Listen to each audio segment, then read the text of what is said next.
You know what hurts more than physical pain? It's when the person you once welcomed into your family, with open arms, warm meals, and a mother's heart, looks you dead in the eyes and says you're just a burden. Not directly, of course. Cowards rarely speak that plainly. But the words don't need to be sharp when the tone slices deep enough. Have you ever been humiliated at your own dinner table, surrounded by people you raised, fed, sheltered, only to feel like a ghost no one invited? Before I take you into the story, please take a moment to like this video, subscribe to the channel, and tell me where in the world you're watching from and what time it is for you. Your support helps stories like mine reach the people who need to hear them most. Now, let's listen to my story journey.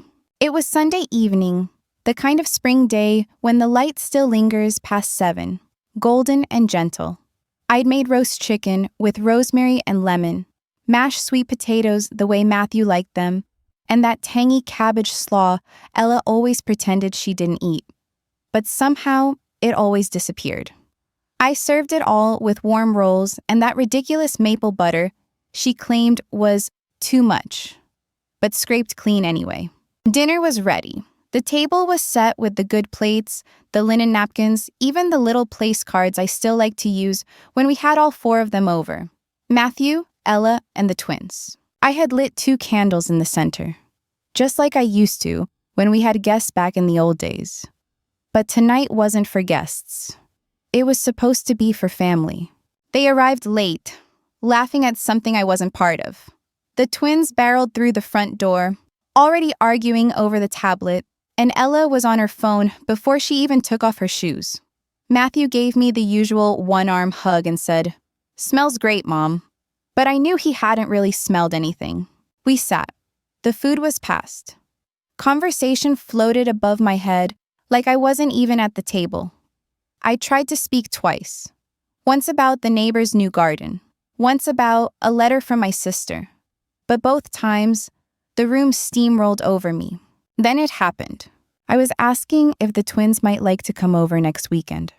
I had found some old Lego sets in the attic and thought maybe we could make a day of it, me, them, something quiet. Ella didn't look up from her phone. "They're already busy, maybe next month," she said, in that tone that says, "Don't ask again." Matthew didn't say a word. I nodded, swallowing the sting. But the silence that followed made it worse. That sharp, glassy silence when people know they've said something cold but aren't sorry for it. Then Ella added, still not looking at me, "It's just a lot, you know, with the kids and the school stuff and everything. And trying to manage with an extra person in the house it's hard." She said it so casually, like we were discussing parking logistics or whose turn it was to take out the trash. An extra person. In the house I bought, with the man I loved, with the salary I stretched, the coupons I clipped, the nights I stayed up hemming thrift store clothes so my son would look decent at school. Matthew froze, fork halfway to his mouth. He didn't look at me. I looked down at my plate. The chicken I had marinated the night before tasted dry. Or maybe I just couldn't taste anything at all. No one said a word. No one corrected her, not even my son. I felt something inside me crack. Not with rage, not yet. Just with a kind of quiet grief. Like watching a window slowly fog from the inside while the world keeps turning. I excused myself early. Told them I had a call with my sister. I lied. I went upstairs and sat on the edge of the bed I now slept in, alone. The same bed where I had once nursed Matthew through the flu.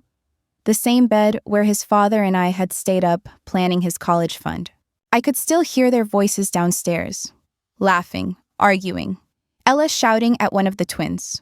She called me a burden. Maybe not in those exact words. But that was the weight of it. The weight I had carried for years, but never dropped. Until that night. Because something happened inside me as I sat there. Not a fire, not a scream, just a quiet click. The sound of a lock turning. I didn't sleep that night. Not even a minute.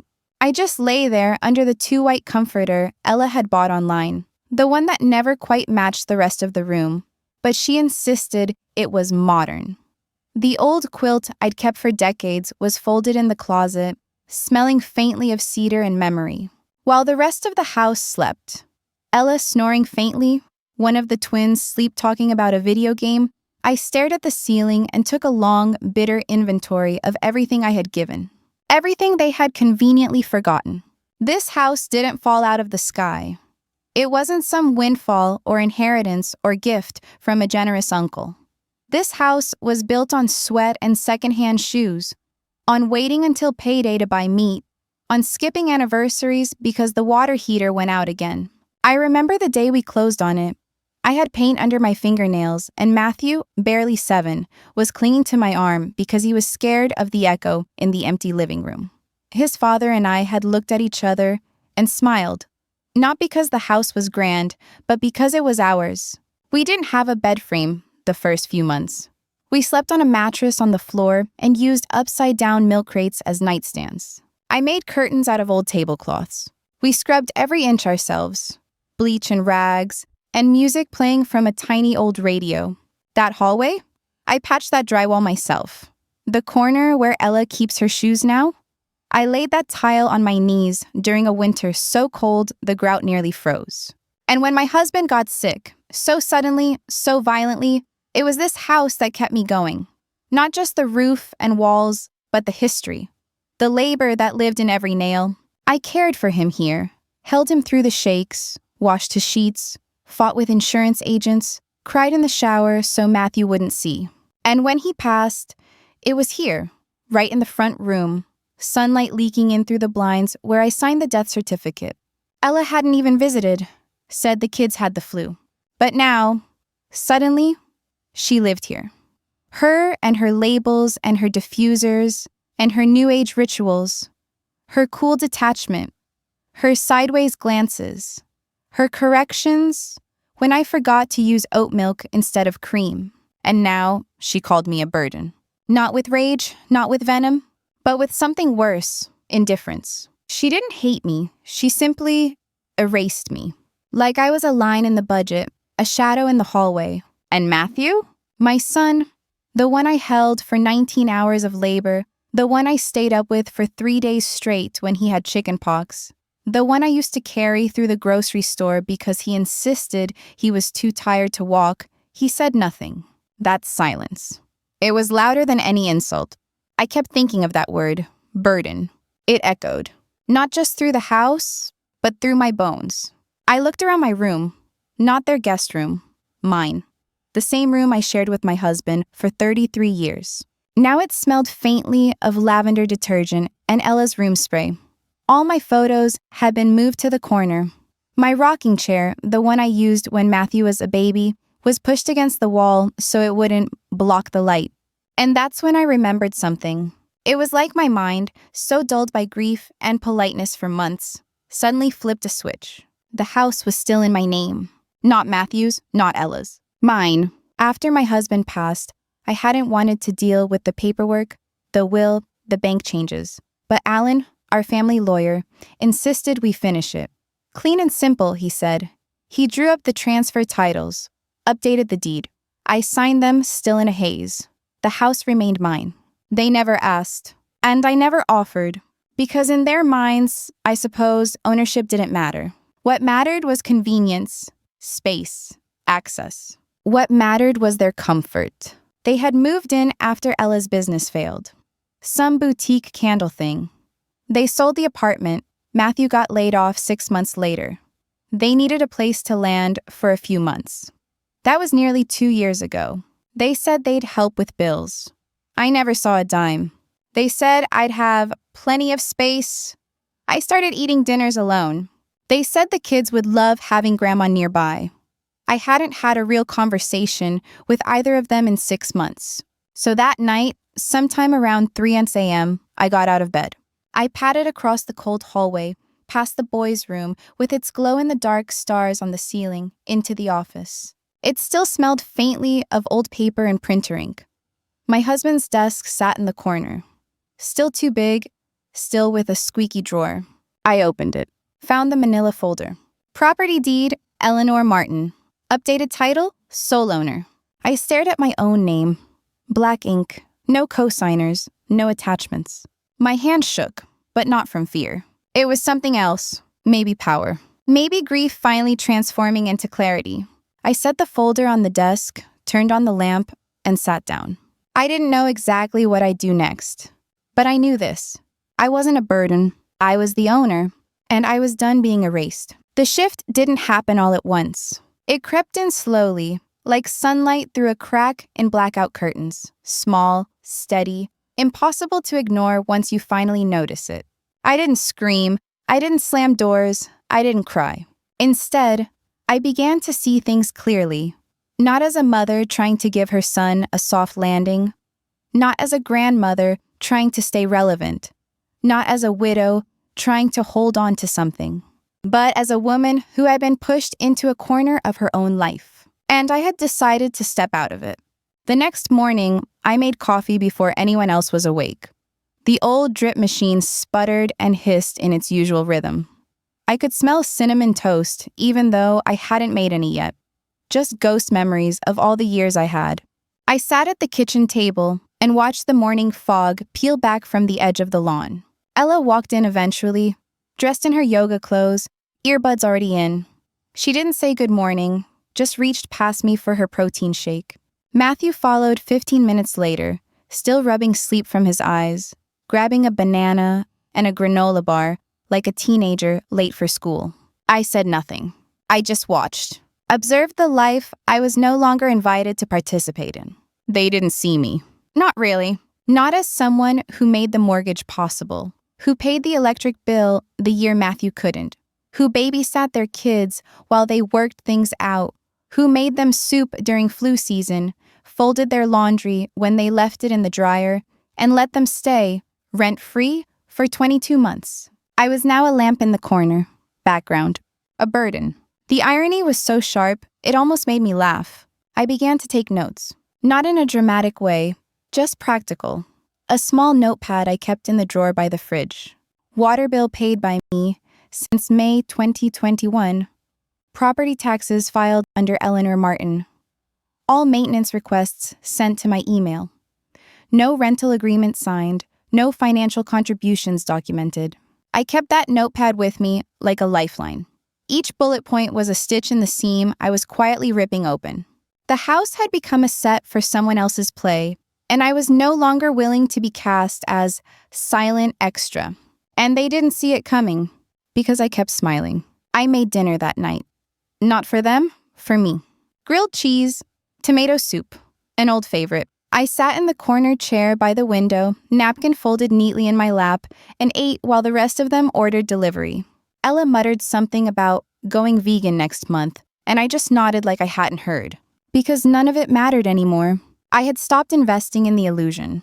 Every snide remark Ella made, every time Matthew ignored me, every request to watch the kids while they ran errands and returned hours later without so much as a thank you. I logged it. Not for revenge, for record, for clarity. They thought they were slowly pushing me out.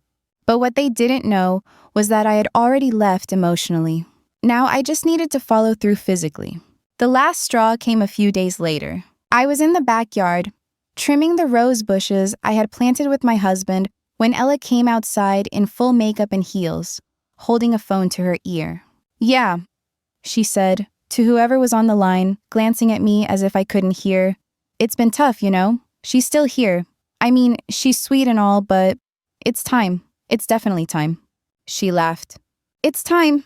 I was being discussed like expired milk. I kept pruning. Calm hands, steady rhythm. But inside, something closed. Not broke, not snapped. Closed. The kind of quiet click you hear when a door is about to lock behind you. That evening, I pulled the deed out again. Ran my fingers over the raised stamp. Read every line. I even called the county recorder's office the next morning to confirm. Yes, still in my name. Yes, no liens. Yes. Full rights to sell or transfer at any time. The woman on the phone sounded bored. She had no idea she was confirming the beginning of a reckoning. I hung up, opened my laptop, and typed 6 words into the search bar. Real estate agent near me. Discreet. The agent I found was younger than I expected, maybe late 30s, early 40s, but she had sharp eyes and an even sharper sense of discretion. Her name was Lila. We met at a quiet coffee shop across town where I used to take Matthew when he was little. Back when a chocolate chip muffin could fix any bad mood. Lila ordered a black coffee. I got chamomile tea. When she asked what kind of property I was hoping to list, I didn't flinch. I looked her straight in the eye and said, "My house, but I still live in it. So do my son and his wife. They don't know I'm selling yet." She blinked once. Didn't smile. Didn't react like I was crazy. Just nodded and said, "Okay, tell me everything." And so I did. Not every emotional detail, just the facts. House size, renovations, lot lines, ownership, deed status, the clause in the title that allowed me full rights to sell without cosigner notification. She leaned forward, flipping open her iPad, and said quietly, "You'd be shocked how often I hear stories like this. Parents cosign, kids assume, boundaries blur, but you're the owner. You're allowed to take your life back." That was the first time I heard it worded that way. Take your life back. It rang in my ears for the rest of the day like a bell I couldn't unhear. Lila took photos discreetly the next afternoon while Ella and the twins were at some weekend craft event. Matthew was in the garage, fiddling with old camping gear he hadn't used in 2 years. She was fast, efficient, respectful. She didn't touch a thing without asking. She complimented the floors I refinished myself, asked about the fireplace I had tiled by hand, even noticed the faint scent of lavender from the closet where I still kept my husband's old sweaters. "It shows really well," she said. "Warm, lived in, but clean." I smiled at that. It was the first compliment I'd gotten in that house in months. We listed it privately first, exclusive buyers only. Lila said she knew a few investors looking for the family-style homes in this neighborhood. She didn't use the word quiet divorce or senior relocation, but her tone implied she'd seen all kinds of transitions. I signed the initial paperwork that night while Matthew was watching TV in the living room and Ella was upstairs doing a live stream for her blog. They didn't notice. They hadn't noticed me in weeks. When the photos went live in the early listing packet, I felt something in my chest. Not guilt, not fear, relief. Like I had finally put my hand on the doorknob of a room I had been locked out of for years. I began packing in small ways. Books I didn't want them thumbing through.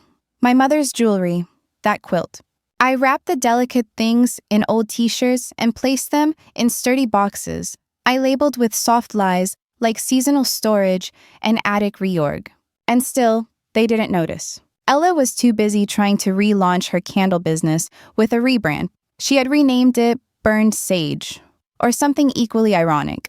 Matthew was on his laptop all day in the garage, sending out resumes, ignoring my existence like it was a second job. The twins? I still tucked them in when I could, gave them snacks. But they had learned, silently, not to speak much to Grandma. I had become the furniture. And then one morning, Lila called. "I have an interested buyer," she said. "They're in town. They'd like to do a quiet walkthrough this weekend. Nothing official, just a feel of the place." I paused. My voice dropped a little. "That's fine, but it needs to be discreet." She was quiet on the other end for a beat, then said, "I've got it. Don't worry. If you can just make sure the house is empty for an hour, I'll take care of the rest." I said yes, hung up, then made a plan.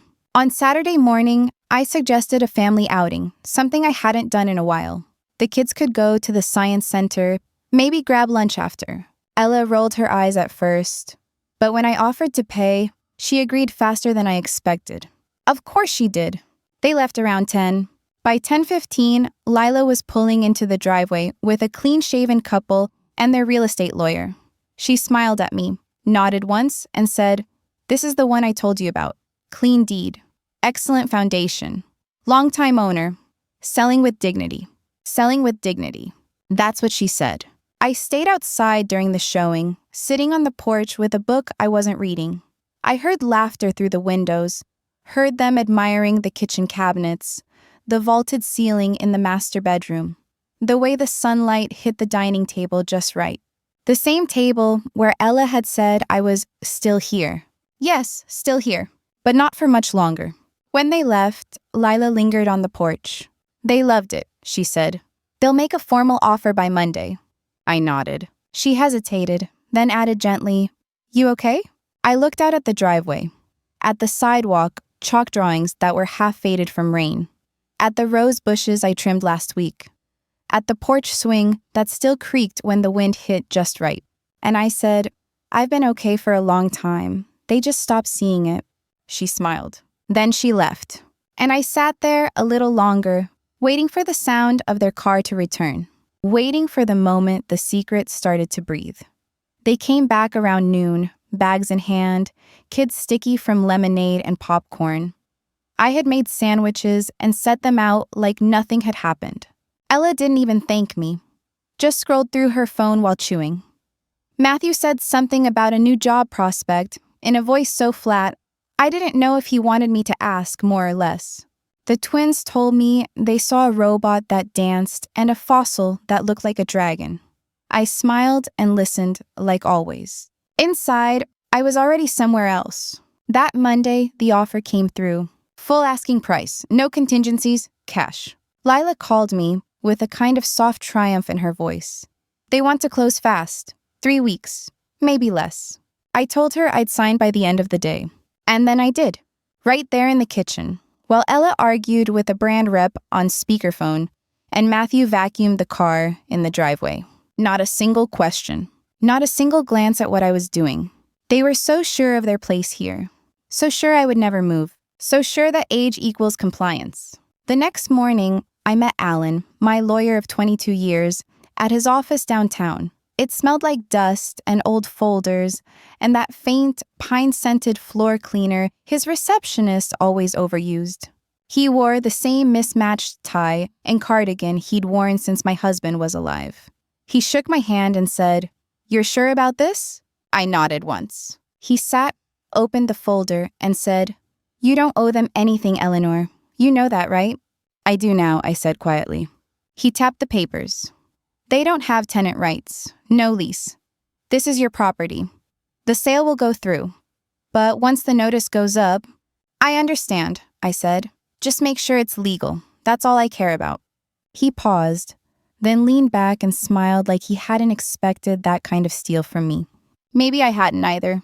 The notice was posted that Friday, not in big red letters. Nothing scandalous. Just a plain white envelope taped to the fridge. Formal notice of change of ownership.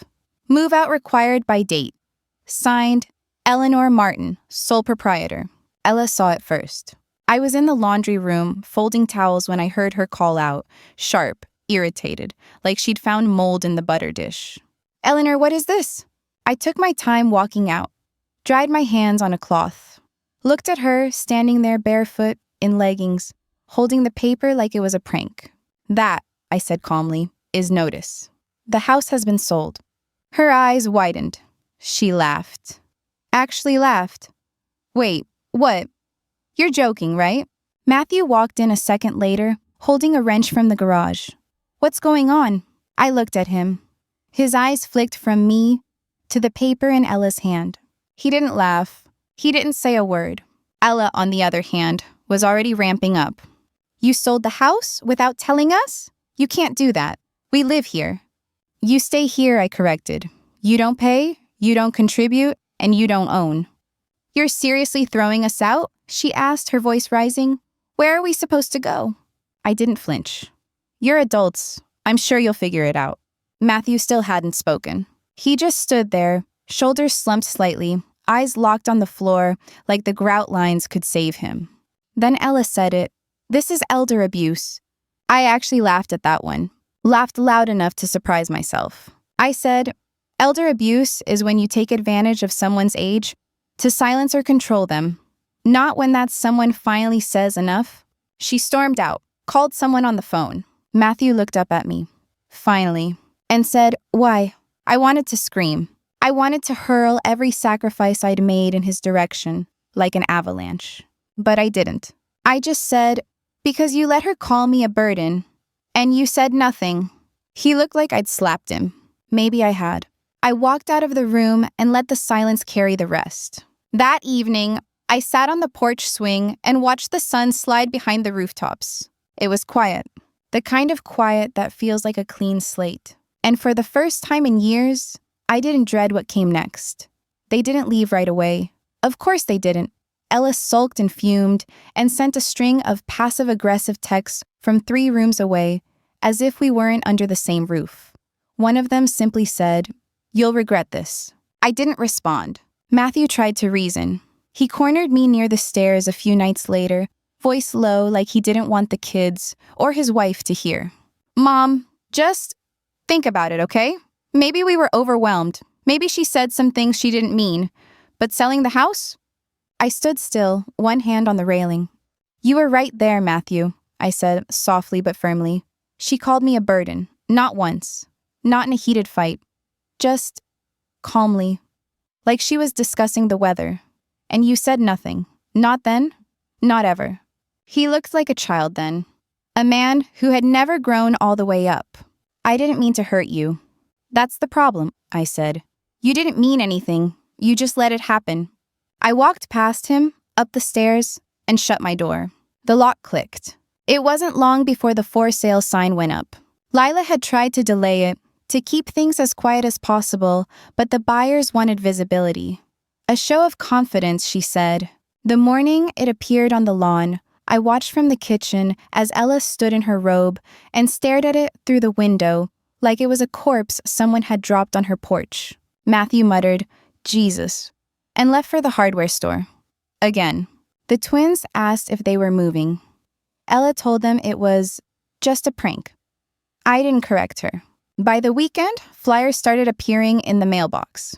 The online listing was shared in the neighborhood group. A few curious cars slowed as they passed. Then came the open house, scheduled for Sunday at noon. I didn't even need to get them out of the house. Ella had already planned a lunch with one of her influencer friends and dragged Matthew along. Perfect timing. By 11:30, Lila was there, smoothing the welcome mat, setting out soft jazz on a Bluetooth speaker, and adjusting the lighting to make the rooms feel warmer. "You sure you want to be here for this?" she asked gently. I nodded. "This is still my home. For a little while longer." Buyers trickled in. Couples with realtors. A single woman with a sketch pad. A retiree who said, "It has good bones." I stayed in the kitchen, sipping coffee. I answered their questions when asked. I told them about the backyard, the light in the master bedroom, how the fireplace never smokes if you crack the side window just a little. It was peaceful, almost sacred. Until 12:45, the front door opened and I heard high heels clicking, fast and angry. Ella, Matthew behind her, pale and tense. She saw the people walking through her living room. She saw the tray of cookies on the counter, the marketing flyers in a neat stack, the welcome sign Lila had propped by the front door. And she lost it. "What the hell is going on?" she snapped. "Are you people insane? You're trespassing." Lila, ever professional, stepped in smoothly. "Ma'am, this is a scheduled open house. The listing is public record." Ella turned to me like I had shot her in the chest. "You really did it. You're selling the house, our house." "No," I said, loud enough for everyone to hear. "My house. You were just borrowing it." Matthew reached for her arm, but she pulled away. "You're throwing your own family out on the street," she yelled. "Do you have any idea what this looks like?" I looked around at the potential buyers, all watching in uncomfortable silence. And I said, "It looks like a woman reclaiming her life." Ella opened her mouth to speak again, but Lila stepped in, calm and clear. "I'm going to ask you to leave, ma'am. You're interfering with a legal sale. If you have concerns, speak to your lawyer." Ella sputtered, stared, shook her head in disbelief, then turned and stormed out. Matthew lingered, eyes flicking between me and the ground. "I don't know how we got here," he said softly. I looked him in the eye. "You stopped looking at me like your mother. That's how." He nodded once, then followed his wife out the door. A few of the buyers left soon after. Too much drama, I suppose. But 2 stayed. One even said, "Good for you," before heading upstairs to see the second bathroom. And I stood there, alone in the kitchen, the scent of cookies and conflict in the air. I felt lighter, heard, whole. The following week passed in a strange kind of quiet. Not the heavy silence I'd grown used to, the kind that settles in your bones when no one wants to hear you speak, but a new stillness. Lighter, watchful, charged.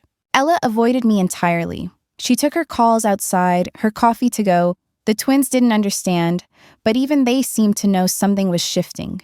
They stopped leaving their toys in my room, stopped asking if I'd be home when they returned. Matthew, on the other hand, hovered. Like he wanted to talk, but couldn't find the words. He'd start to say something in the hallway, then veer off to the garage. Once, I caught him standing in the doorway to the backyard, just watching the for sale sign sway in the breeze. I didn't press. I was done pulling words from people who had already shown me their silence. Then, one evening, they came to me, together. Ella looked exhausted, her usually perfect hair pulled into a loose, deflated bun. Matthew's eyes were rimmed with red like he hadn't been sleeping either. They stood just inside my bedroom door, like they didn't know if they were allowed in. I was folding laundry, my husband's old college sweatshirt in my hands. Ella spoke first. Her voice wasn't angry. It was the brittle calm of someone who had realized too late that a storm had already passed through and left nothing standing. "We need to talk." I kept folding. "You're talking. We didn't think you'd actually go through with it," she said. I looked up. "You didn't think I had the courage. Say what you mean." She flinched. Matthew stepped forward, hands in his pockets. "Can't we figure something out, Mom? I mean, this doesn't have to be so final. We can do better. Change things." I looked at him. Really looked. And for a moment, I saw the boy I raised. The one who cried when he lost his first tooth and begged me to stay just one more minute at bedtime. I saw him standing there, asking for a second chance. But second chances require acknowledgement. "You want to do better?" I said. "Then start by admitting what you've done." He hesitated. Ella broke the silence. "Fine. I was rude. I said things I shouldn't have. I was stressed. We were all—" "No," I cut in. "Not stressed. Not things. You said I was a burden. You talked about me like I was an object. You walked through this house like it was yours. You made my son believe that silence was safety. And when I made dinner, folded laundry, paid the bills, you acted like it was owed to you." She swallowed hard, said nothing. Matthew whispered, "I'm sorry. It didn't feel like enough." But it was the only honest thing in the room. Still, I shook my head. "This isn't about revenge," I said. "This is about respect. About taking back a life I almost forgot belonged to me." "But we don't have anywhere to go," Ella said, voice breaking. "You had 2 years to save. You made choices. Now you deal with them." I could see the realization washing over her. That I wasn't going to back down. That the version of me who bent and made room for everyone else was gone.